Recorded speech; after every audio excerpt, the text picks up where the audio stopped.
Good afternoon. Maths का second level है और इस लेवल में जैसा कि जीरो लेवल और फर्स्ट लेवल क्रॉस करके हम लोग सेकंड लेवल पहुंचे हैं और यहाँ पर संस्कृत में काउंटिंग यानी कि 3 काउंटिंग को साथ में लेकर चलेंगे, है ना। लेकिन इसके पहले सबसे पहले संस्कृत काउंटिंग बता दिया जाए। जैसे देखो, एक ये हिंदी काउंटिंग है, एक इंग्लिश में इसको बोलेंगे 1, क्लियर है। और इसी चीज को एक को संस्कृत में बोलते हैं एका। अब इससे क्या होगा, तीनों में अंतर, जैसे हिंदी से याद करोगे आसान हो जाएगा, क्लियर है। फिर हिंदी में बोलते हैं 2, इंग्लिश में बोलते हैं TWO 2, और इसी को संस्कृत में बोला जाता है, ऐसे रहता है, बस यहाँ दवा हो जाता है, दो, क्लियर है ना। फिर इंग्लिश में होता है 3, अरे सॉरी हिंदी में 3, इंग्लिश में बोलते हैं 3, THREE, और इसको अगर आप संस्कृत में बोलते हैं तो यहां पर बोल दिया जाता है त्रया, त्रया, ओके। फिर 4 को इंग्लिश में बोलते हैं 4, FOUR, लेकिन संस्कृत में हो जाता है चत्वारा। अब ऐसे क्या होगा, जब आप ऐसे लिखोगे 100 तक पूरा, तब आप कभी कंफ्यूज ही नहीं होगी, क्योंकि हिंदी की देखो संस्कृत से ही हिंदी बनी है, याद रखना ये चीज। हिंदी की जो ओरिजिन हुई है संस्कृत लैंग्वेज से हुई है, तो चत्वारा को 4 बना दिया गया। इसके बाद में 5 हिंदी में बोलते हैं, इंग्लिश में बोलते हैं 5 बोलते हैं, इसी को संस्कृत में बोल दिया जाता है पंच बोल दिया जाता है। इस तरह से देखो, अब इस तरह से याद करना आसान हो जाएगा। यहां पर 6 बोला जाता है, ठीक है, और इसमें 6 बोलेंगे इंग्लिश में, लेकिन यहां पर क्या बोला जाएगा, यहां पर षष्ठ बोला जाता है, या यहां पर आप बोल सकते हैं सट बोल सकते हैं, ओके। फिर यहां पर हिंदी में होता है 7, इंग्लिश में होगा 7, इंग्लिश में क्या होगा 7। फिर इसके बाद में यहां पर 7 को लिख दिया जाता है सप्त। अब देखो कितना आसानी से तैयार हो जाएगा। फिर यहाँ पर 8, हाँ सप्ताह, यहीं से बना देखो, 7 दिनों का समूह सप्ताह, ठीक है। तो 8 से यहाँ पर बनता है संस्कृत में अष्ट, और इंग्लिश में कहते हैं 8 कहते हैं, EIGHT। अब आप देख रहे होंगे संस्कृत और हिंदी बहुत नजदीक है।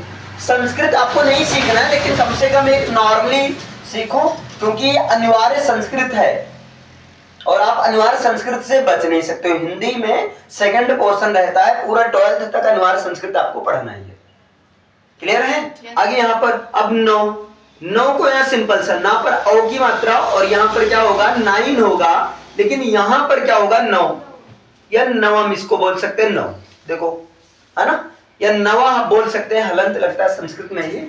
इसके बाद में यहाँ पर 10, ये छोटा सा रहता है संस्कृत में 10, ये हो जाता है बड़ा सा 10, और यहाँ पर हो जाएगा 10, यानी कि आपको कम से कम 10 तक तो याद ही रहनी चाहिए। इसे आप लोग नोट डाउन करना, अगर किए होंगे तब भी नोट डाउन करो, क्लियर है। क्योंकि इतना ये समझो, अगर इतना याद है और इसके आगे कुछ, अब जैसे 10 के बाद में आपको 20 का याद रहना चाहिए, है ना, 20 का, क्योंकि आगे सब ट्रिक से बनता है। हिंदी में थोड़ा सा अलग रहता है, जैसे 11, 12, 13, 14, 11 से लेकर पूरा 20 तक हा लगता है, 15, 16, 17, हिंदी का थोड़ा सा अलग हो जाता है ना। अब यहाँ पर 20 का, 20 की अगर संस्कृत में बात करें तो इसको बोलेंगे विंशति। 20 को संस्कृत में क्या बोलेंगे, विंशति बोलेंगे, और 20 को इंग्लिश में बोलेंगे 20 बोलेंगे, ऐसे लिख दे साथ में, 20 को बोलेंगे 20 बोलेंगे। फिर इसके बाद में 30 को संस्कृत में बोलते हैं त्रिंशति, 30 को संस्कृत में बोलते हैं त्रिंशति, और 30 का जो होगा यहाँ पर ये होगा 30, THIRTY, इंग्लिश में 30, क्लियर है। फिर इसके बाद में आपका आता है 40, और 40 का संस्कृत में क्या होगा, है ना। 40 को इंग्लिश में स्पेलिंग ध्यान देना, FOUR नहीं रहता है, बल्कि FOR रहता है, FORTY, 40 मीन्स होगा 40, और 40 को जो संस्कृत में बोला जाता है वो चत्वारिंशत् बोला जाता है, चत्वारिंशत्, क्लियर है, ये चीज होता है। इसके बाद में आता है 50 को संस्कृत में बोला जाता है पंचाशत। 50 को क्या बोला जाता है, पंचाशत। सत बोला जाता है। और यहाँ पर देखिए हलंत आप यहाँ लगेगा, ध्यान देना, ठीक है, खासकर ता वाले में हलंत, ती वाले में नहीं लगेगा ना। पंच और 50 को इंग्लिश में बोलते हैं 50 बोलते हैं, ठीक है। इसके बाद में फिर आता है 60। बताइए 60 को बोला जाता है षष्ठी। हाँ षष्ठी, यहाँ पर ये हलंत रहेगा षष्ठी, और इंग्लिश में बोलते हैं 60 बोलते हैं। फिर 70, 70 का जो होता है इंग्लिश में तो बोलेंगे 7 में लगा दो TY, यानी कि हो जाएगा 70, और संस्कृत में सप्तति,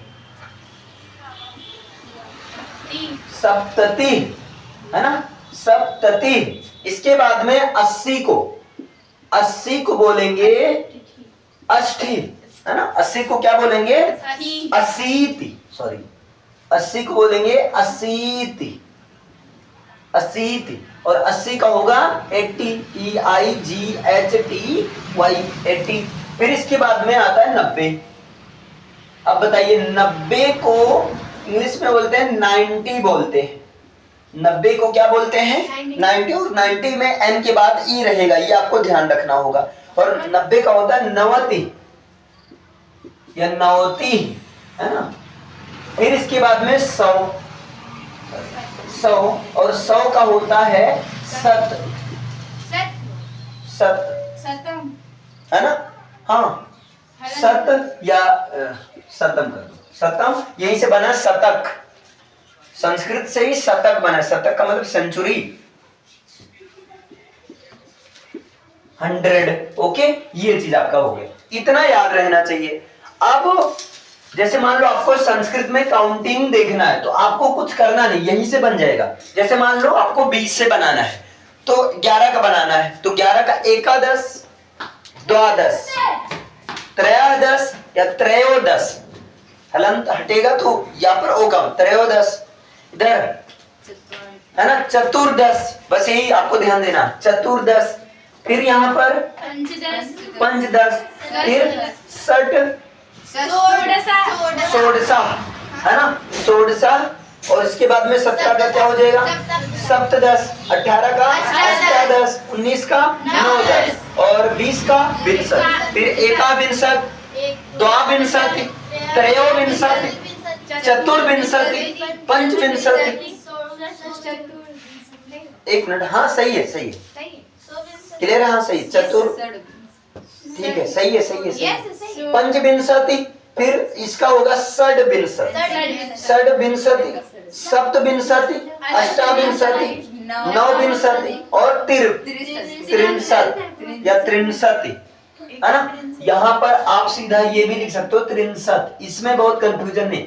अगर आप ता लिखते हो तो हलंत रहेगा, ता नहीं लिखते हो तो वहाँ ती रहेगा, तब वहाँ हलंत लगाना ताकि भाग, ठीक है। 39 में सजी का है एकोन। हाँ, अब यहाँ 39 का होता है एकोन चत्वारिंशत्, है ना। अब यही तो आपको ध्यान देना है, कहाँ किसका अलग है। जैसे 39 का यहाँ अलग है, जैसे आप रोमन काउंटिंग में देखते थे 39 का, वैसे ये चलना चाहिए, ये चलता भी है,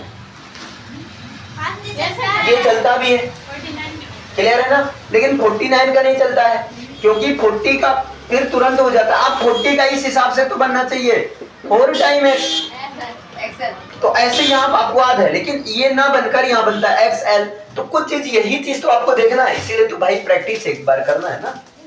चलो अभी क्लियर। तो यहाँ पर जैसे 39 का होता है एकोन चत्वारिंशति, हाँ 39 का होता है एकोन चत्वारिंशत्। अब थोड़ा सा आपको प्रैक्टिस करना होगा भाई, ये 39 का होगा संस्कृत में, है ना, एकोन चत्वारिंशत्। फिर अब इसके बाद में जितना ये 39 वाला केस चलेगा, सब में यही चलेगा, है ना। यानी कि यहाँ पर 39 के बाद जितना भी, अगर मैं 49 की बात कर दूं तो एकोन, हाँ पंचशत, और फिर हाँ सब एकोन के साथ आगे बनेगा, है ना। यही आपको अब यहाँ से पूरा सब ये एकोन के साथ बनेगा, 39, 49 और 59 और 69, नहीं, yes. 29 नहीं बनता है, नहीं बनता। 29 9 विंसत बनता Yes, है, sir. 29 का नहीं, यही तो आपको ध्यान देना है। इसके बाद आगे फिर इसके बाद में 79 89 99 का नहीं बनता है। अब यहाँ 99 का बनता है 99। अब यही कुछ ध्यान देना होगा। खैर हम लोग को संस्कृत से कोई मतलब भी नहीं है। 34 पे क्या वो 44 को क्या बोलेंगे वहाँ पे? 44 को बोलेंगे वही है, ये चतुष्ट है ना, उसको क्या लिखा है? चतुरांशति मतलब चतुश्चौरिंशत। तो आप चतुरिंशत बोल दो, चतुरिंशत बोल दो, कोई दिक्कत नहीं है ना। कुल मिलाकर मैंने ये चीज याद रखो बस। बाकी हम लोग को संस्कृत से कोई मतलब नहीं है, क्योंकि मैथ से है, बस एक नॉर्मली नॉलेज के पर्पस से, एक देखने में क्या हर्ज है, जैसे पूरा ट्रिक से एक बार पढ़ लोगे, कम से कम ये रहेगा संस्कृत में आपको ये पता है, कहीं कुछ लिखा है तो आप कर सकते हो। बाकी इससे कोई मतलब नहीं। अभी चूंकि लेवल है, अब ये संस्कृत वाला थोड़ा सा बताकर आगे तुम्हारा जैसे काम आ सकता है, ये हर क्लास में काम आएगा। जैसे हाई स्कूल इंटर में ये पूरा अनुवाद संस्कृत में गिनती मिल जाती है। ओके, तो खैर ठीक है। अगर आप बहुत खास नहीं समझ पा रहे हो तो कोई बात नहीं, लेकिन थोड़ा दिमाग लगाओगे बहुत आसान। ओके, तो आपका ये सेकंड लेवल है, और ये सब लेवल वाइज सबके बस की बात नहीं झेलना। हाँ, लेकिन जो झेल भी लेगा एक तरफ से, जैसे इसमें पेशेंस चाहिए। आप देखोगे 30-35 लेवल के बाद में अपने आप का लेवल आप इंक्रीज पाओगे, है ना। जैसे आपका लेवल एकदम क्लियरिटी के साथ रहेगा। कल को मान लो ऐसी कोई कंडीशन आ गई कि आपको कहीं पर पढ़ाने की आवश्यकता पड़ गई टीचिंग की, तो आपको पास ये पता रहेगा यार लेवल वाइज मुझे सिस्टमैटिक कैसे पढ़ाना है, ये भी पता रहेगा। अगर आपको लगता है बच्चा संस्कृत नहीं सीख पाएगा तो वहां पर आप ये काउंटिंग छोड़ दो भाई, नॉर्मली वहां पर आप उसे बाद में सिखाओ ना, जब वो इस एबल हो जाए। जैसे आप लोग अभी इतना एबल हो कि सीख सकते हो, है ना, थोड़ा सा दिमाग लगाओगे तो। इतना क्लियर, जल्दी करिए इसे।